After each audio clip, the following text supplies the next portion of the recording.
in Jimmie Blacksmith, you are responsible for one of the most shocking nightmare shots, not just in Australian cinema, but I think in any film.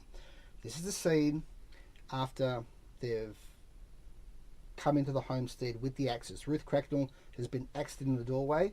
Mm-hmm. Jimmy jumps in. The old fella comes in after him. There's all the shrieking music and there's all the axe killing, but it's towards the end of the scene where the little boy runs out, tries to get out the doorway, and the old fella just casually sweeps the axe and takes off the top of his head. Fred, for some reason, that instant has stuck with me ever since I saw it, and it remains chilling because of just the casual nature of what this old man was doing. He's just basically copying what Jimmy was doing. The boy's trying to run out, even though Jimmy's saying, don't kill him. He takes a swipe at him, takes off the top of his head. Just firstly, why did you include that moment in the film, and how did you do it? Well,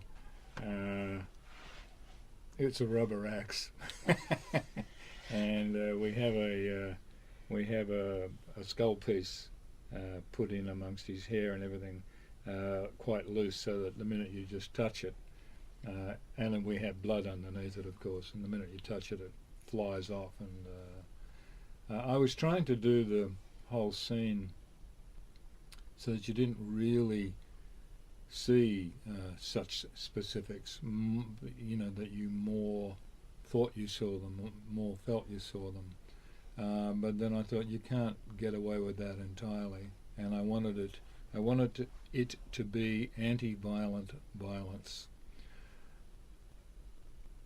The reason that scene is, in general, so horrific is twofold. One is it's happening to people it shouldn't be happening to. It's happening by somebody who you don't want to have gone there, and it happens when you least expect it, which is what violence really does.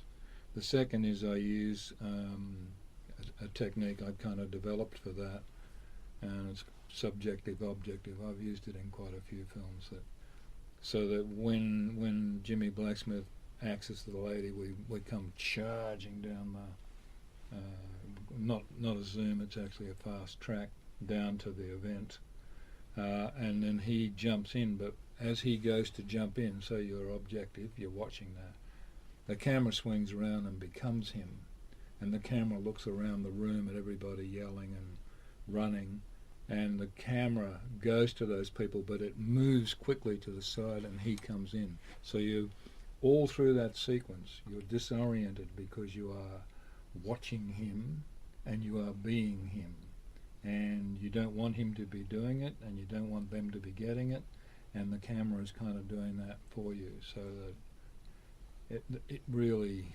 heightens it. Rewatching the film again in preparation for this interview, the film maintains undiminished power. It is such an extraordinary film.